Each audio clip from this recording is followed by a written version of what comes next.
Okay, here's an interesting fellow by the name of Gregor Mendel, born in 1822 and died in 1884. And what's interesting about Gregor Mendel is he did, among many things, this pretty famous study on hybridization of plants. And he grew up as a farmer, and his family were farmers, and so he learned about agriculture and so forth, and basically became a farmer and then became a monk. And one of his sort of side projects, he would raise bees and would breed these plants. And he had a very good, strong background in philosophy and physics and in math, but was not very good at taking and passing standardized tests. So he had difficulty becoming the equivalent of a professor at this time. And so what he did essentially was he became a monk, and he did his own experiments in this garden area, which ended up being about 5 acres, which is roughly half of the size of our wildlife sanctuary. And he grew something like 29,000 pea plants in this study. Now, one of the things about pea plants, and one of the reasons this works so well, is pea plants, like many plants, but not all, but like many plants, pea plants have flowers that have both male and female parts on the same flower. So one of the things you can do with pea plants is you can breed the flower fairly easily with itself. And you can also, as I'll show you, can control very quickly which flower breeds with which is important when you're trying to control a breeding experiment when you're doing a study like this. Animals, everybody always wants to do research on something like mountain lions or dolphins, but genetic research on mountain lions and dolphins like this would be very difficult because it takes too long to raise them, and to get them to breed with particular individuals would be very, very tough.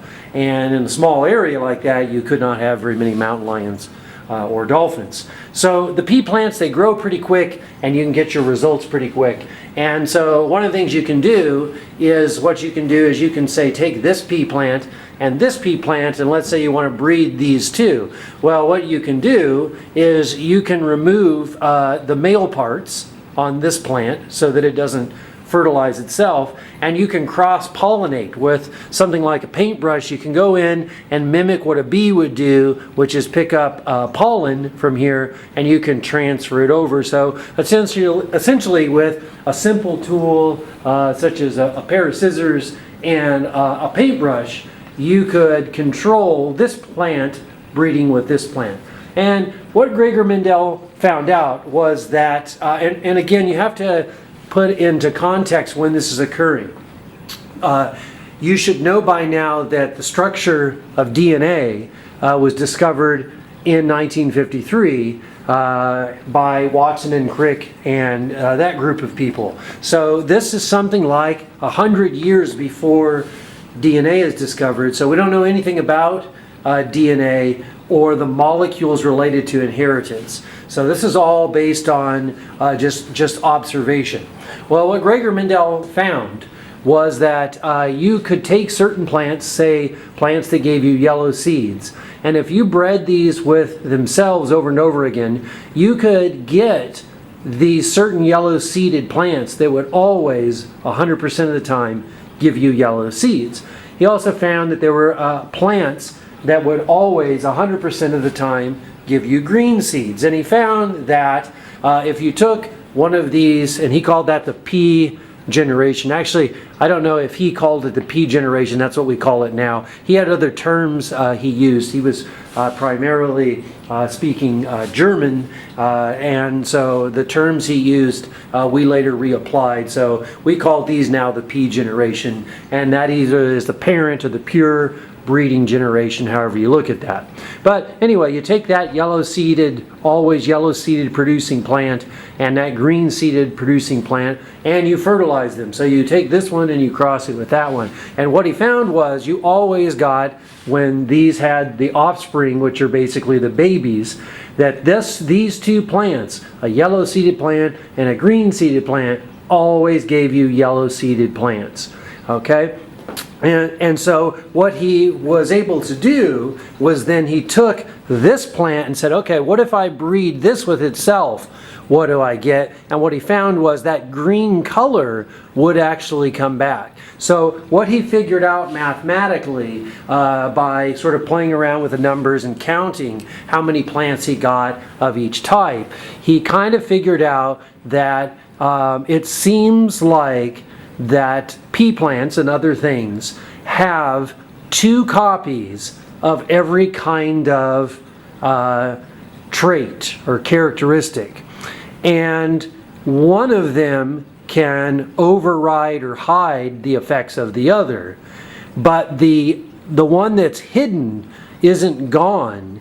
It's just not visible, and you can get that to reappear over here in this, if you breed this plant and get what they call the F2. So we'll talk about that and essentially how he did that.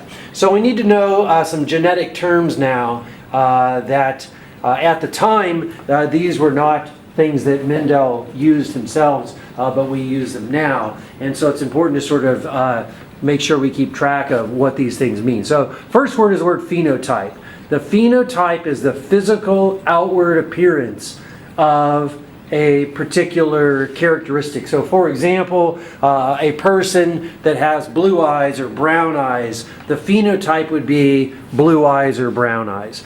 Just like in the pea plant, yellow seeds would be a phenotype. It's what you see or what the physical expression of the gene is. The genotype then is the genetic makeup. And what we'll do is we'll talk about the genetic makeup being, say, big B, little b, or little b, little b. And that'll be what they call the genotype. And the big B and the little b, those are going to end up representing alleles or different forms of a gene, which I'll explain a little bit later.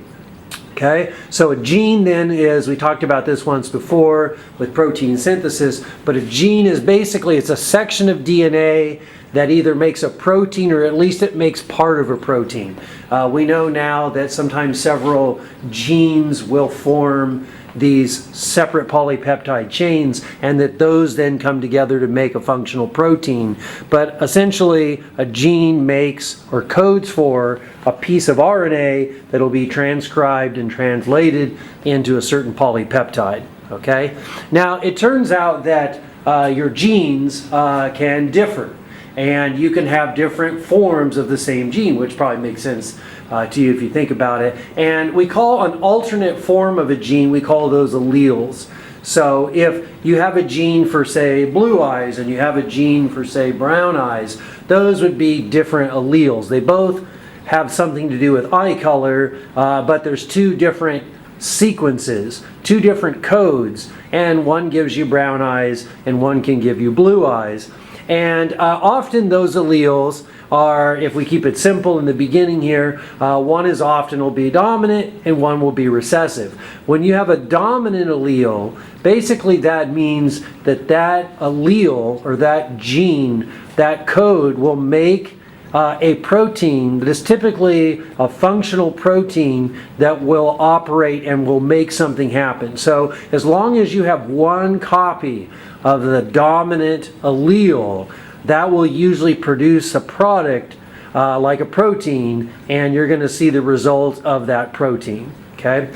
A recessive allele is one that's only expressed if it's the only one present, which means it's recessive to the dominant one, which means that the recessive allele, whatever protein or whatever product it's making in the form of a protein, you don't typically see the effects of that protein unless it's the only one there, because the dominant one, whatever that does, overrides that. Okay, so those are a couple terms you need to know.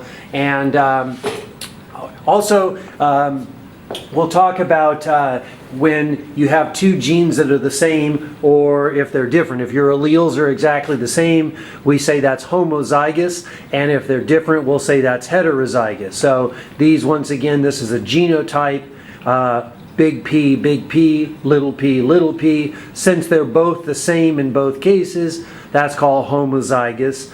In this case here, big P, that's heterozygous because they're different. One's a big P, one's a little p. And I'll say this a couple times, and hopefully this will make more sense later on.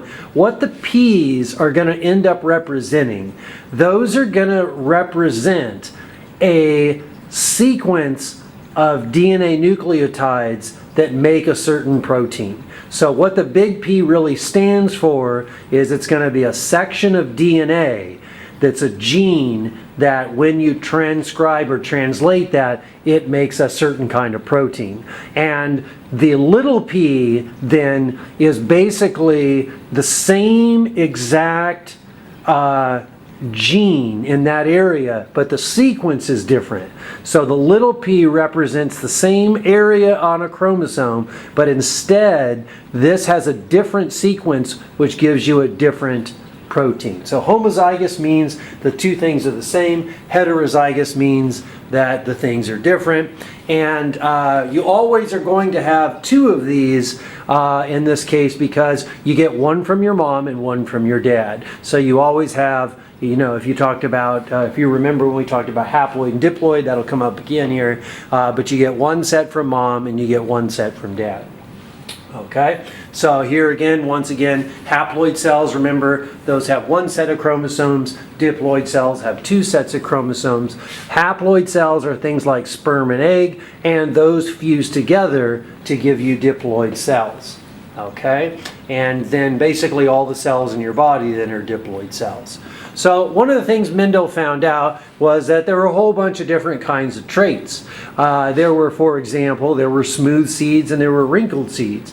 And there were yellow seeds and there were green seeds. And on and on and on. So he found a variety of these characteristics. And we believe now actually he found several more, but they didn't really mathematically work out. And so he kind of just ignored publishing those characteristics because it turns out, as we'll learn later on, these have to be all on separate chromosomes for this to really work out the way Mendel did this. And it turns out these particular ones apparently are.